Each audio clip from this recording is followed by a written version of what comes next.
Sup gamers? Rainy Potato here with a tier list for every single hero path in Darkest Dungeon 2 as of the 1.0 Steam release, including the new Flagellant. If you enjoy the video, don't forget to subscribe. I post new videos every day. First up is Surgeon Plague Doctor. Here you get HP, a healing boost, and melee damage while your Blight application is nerfed. This is in my opinion the best Plague Doctor path, especially on Stygian, where HP is at a premium. You still do acceptable damage, though less than Alchemist with no range, but the HP and healing boost is huge and making the best healer in the game even better. You also have the rank 3 limitation, but with a path this good, you're building around PD anyways, so it's fine. Definitely OP tier path. Alchemist is the Blight path, giving you Blight application and crit, while nerfing your HP to the ground and giving you some modest resistances. The dot resists certainly do not even close to make up for this HP, especially on Stygian, and in tough fights you can be regularly nuked to death's door from full with a dot. However, the damage output and range on this path is insane, with Plague Grenade just melting backlines and Noxious Blast melting bosses, and the Blight application from the path means you can stack straight dot for trinkets to scale to the stars. With dots being the preferred strat against most act bosses, this gains even more value. Easy OP tier, though I slot it just behind Surgeon still because there are just some runs you lose because of the HP. Physician is a joke, especially compared to her real paths. You get some minor buffs to irrelevant meme skills, while your real damage is nuked. If this had slightly better buffs and got Surgeon's HP and heal, it might be acceptable, but pure buff debuff paths don't really work in this game, especially when you don't get debuff chance for bosses like Ritualist does. Straight into the trash this disgrace goes. Deadeye Grave Robber is a straight buff to range damage and crit, while nerfing melee and move resist. It's okay, nothing spectacular. The crit is the most relevant part since Grave Robber doesn't really do much direct damage here except Pirouette, which is an opener and nothing more. It's fine, does its job, just nothing to write home about. Solidly in the solid tier. Venom Drop is her Blight path, nuking your range damage and speed while giving Flashing Daggers a Blight, while also giving stealth, Blight benefits, and minor movement benefits. Most of that is irrelevant because of how rare stealth is unless you force it, which costs you action economy to the point of worthlessness. This is pretty okay against trash mobs, and there's a lot of Blight synergy here with Flagellant now, but it falls off hard in the difficult fights because Daggers becomes irrelevant, and the speed and damage reduction is just a straight nerf. It just barely slides out of solid to the top of the trash heap. Nightsworn is a very interesting path, nuking your already fragile HP in order to buff your two strongest attacks, Lunge and Pirouette. You also get a buff with stealth to the point where it's actually relevant sometimes. The fragility and awkwardness of the movement build makes this pretty niche unfortunately. For straight damage it's better than Deadeye, but still doesn't match the top DPS in the game, and the downside is severe, especially on Stygian. Right behind Deadeye in solid. Rogue gives your Highwayman damage in rank 1, while nuking his damage from the back row and giving point blank a repose token. It's a perfectly fine path for Highwayman if his other path didn't exist. Sharpshot does the same thing essentially, minus the solo riposte, except it can also do stuff other than just spam rank 1 nukes. Mandating your Highwayman squat in rank 1 makes for some pretty restrictive teams and gives your team absolutely no range. Don't get me wrong, it's certainly a straight upgrade from Wanderer on an elite DPS, it's just hard to ever justify running it. However, in comparison with every other path in the game, it does enough to slip into the very strong tier. Sharpshot is the cream of the crop here, giving you range damage, speed, and strength on Grapeshot at the cost of melee. This can melt any range, and is the most well-rounded direct DPS path and hero in the game. With Take Aim Grapeshot AoE, you even have some okay stress healing. This is an easy OP path, but I slot it just behind Alchemist because the dot damage scales better I think in boss fights, and this path does nothing but damage, but it does that perfectly. Yellow Hand is a meme path for Highwayman's meme skills. You get minor buffs to robbery and cross with some HP, and in exchange you lose your range damage to be a pure melee and utility hero, which the Highwayman does not excel at.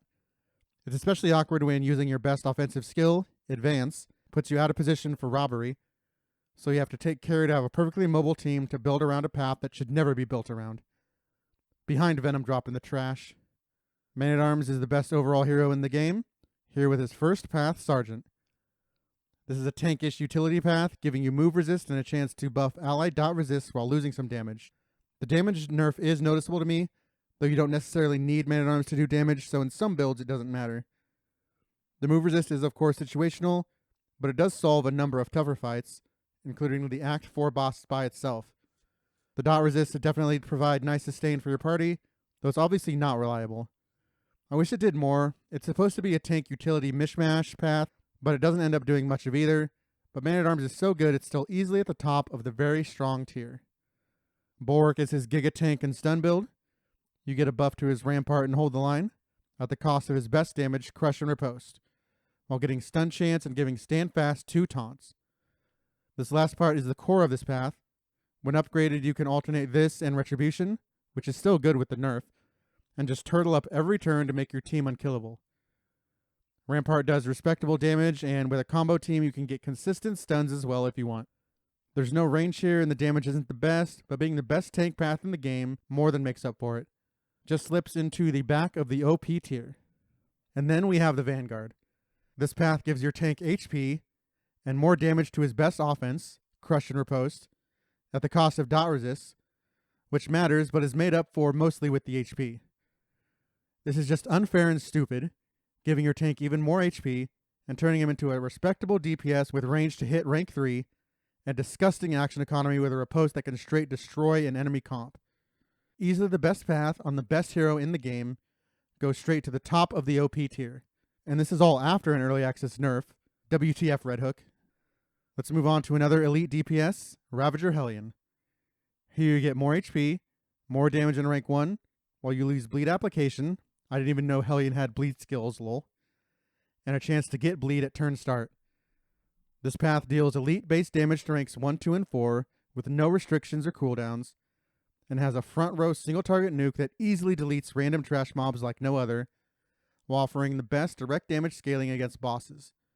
In addition to all this, she also has an elite, arguably best in the game self-heal and massive HP pool to double as a tank, and even has an emergency stress heal. Just stupid and unfair. Easily in the OP tier, it's neck and neck with Sharp Shot, but I drop it just behind because I feel Highwayman is a bit more consistent on damage without Winded, though Hellion wins with Sustain. Berserker is a dumb, poorly planned path, giving your Hellion bleed application and crit, along with death blow resistance, while nuking her HP. The problem here is, beyond her bleed skills not just being up to par to begin with, you can't utilize her bleed skills together. One is rank 1 to rank 1 nuke, and the other is a baby damage bleed usable from ranks 2 to 3 to 2 to 3. Just why? There is some movement here you can do to use both skills, but there's no reason for this nonsense when literally all other DPS exists. Bleed out does scale against bosses with the right setup, but what doesn't? This goes straight into the trash, behind Venom Drop. Carcass is the tank build, giving you Winded every turn, block generating based off Winded, taunt to Barbaric Yop, and some stress heal when crit. This operates fine as a tank, and I applaud a path that completely changes the hero, but other tanks in this game actually contribute to society rather than just acting as a meat shield.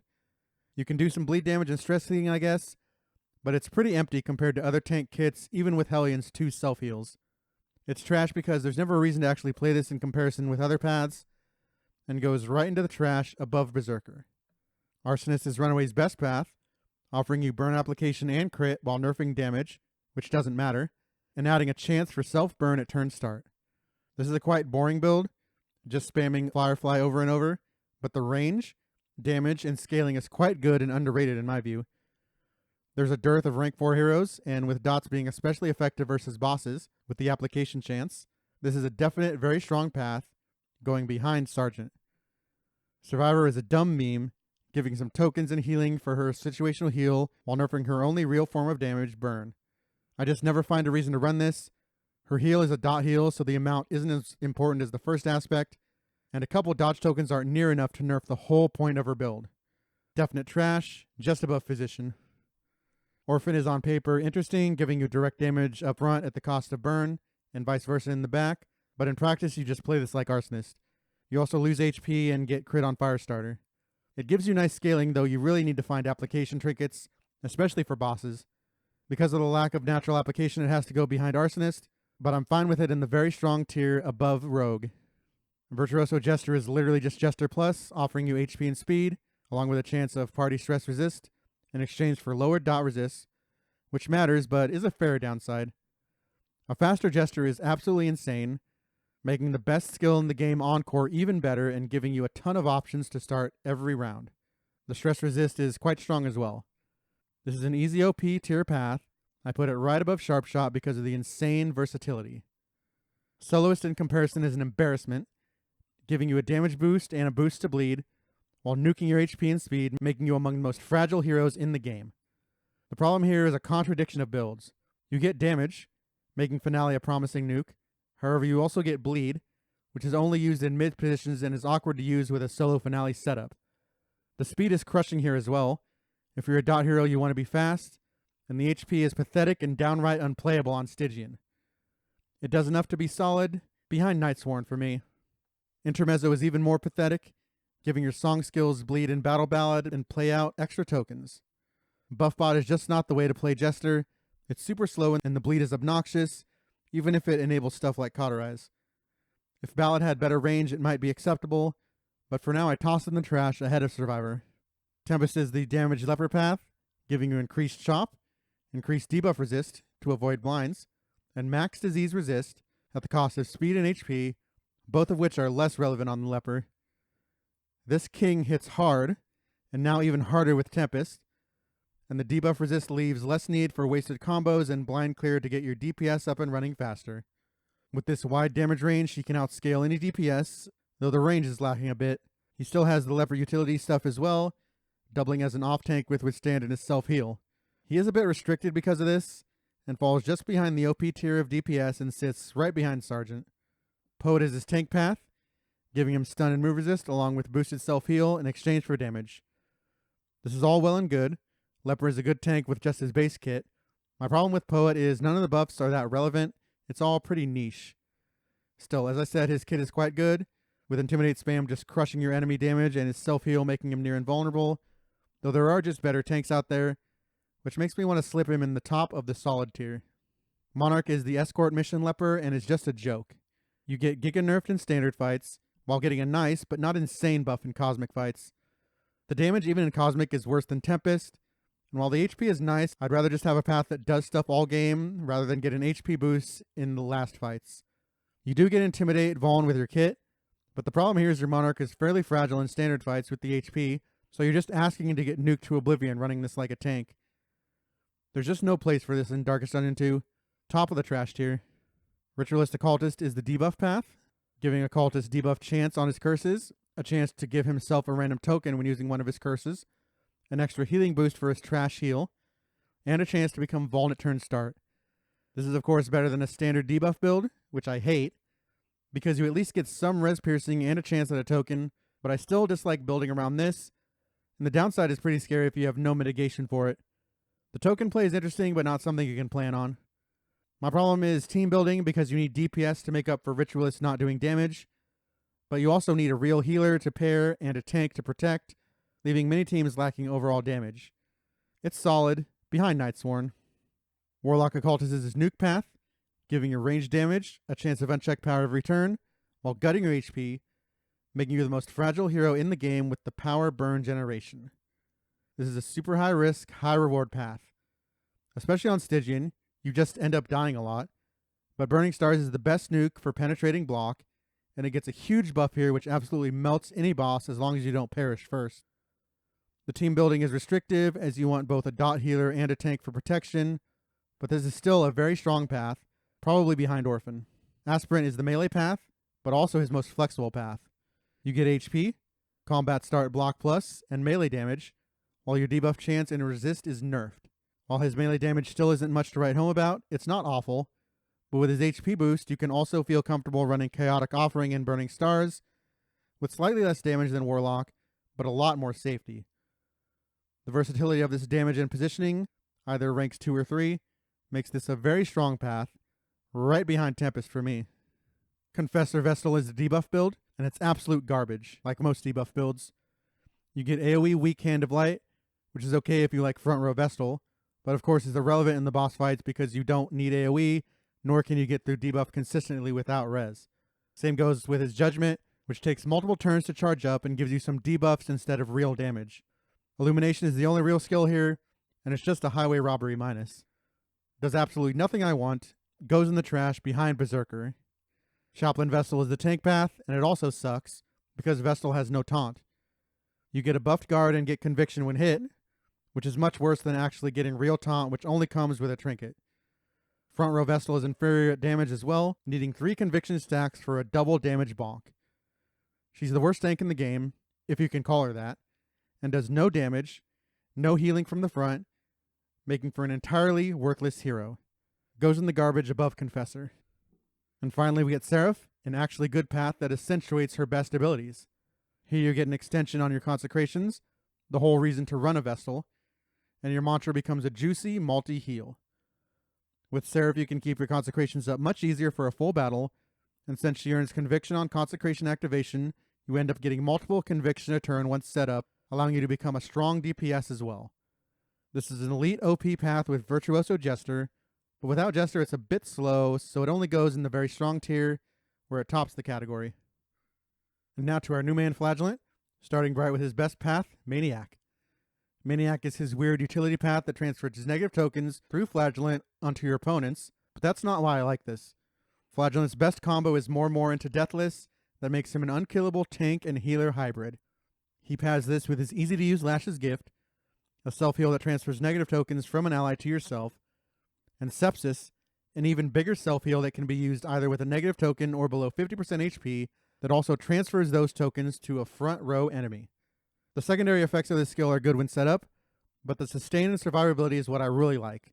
You round it off with a knockback Blight and an AoE back row weak that shreds the Tangle in general, and you've got a winning path. In the OP tier, I keep it just behind Vanguard. Examinate is his weaker of 2 Blight builds. You get slightly stronger dots when at below half health, and you get a somewhat restrictive Sepsis, which turns Blight into immediate direct damage and a heal when at low health. Lash's Gift becomes unusable with its low threshold. The problem here is this is a Blight-only comp build, but it's just worse than Scourge, and I don't value Flag's dots at all, so I don't care about the most minor of buffs. It's still good, because Flagellant is good, and you still have the more Deathless combo if you want it, though it's just better on Maniac in my opinion, so I put this in the very strong tier behind Sergeant. Scourge is the Blight-based path, and also receives an insane buff to Deathless. Deathless is now a self and ally mega heal that works at below half threshold, which is trivial to reach for the Flagellant. Your Sepsis still converts Blight into direct damage, but this time there are not thresholds or conditions, and you can also preserve the Blight as well with a combo, which is somewhat niche but absolutely shreds any boss. The team building is restrictive, mandating you run with at least a Plague Doctor and ideally a Grave Robber, and you still need a tank since Flagellant isn't doing it anymore, but this is among the most elite paths and builds in the game with a bit of setup. Easy OP tier, above Bulwark. Thank you for watching. If you enjoyed the video, don't forget to subscribe. I post new videos every day. And join my Patreon or become a YouTube member for early access to my upcoming videos.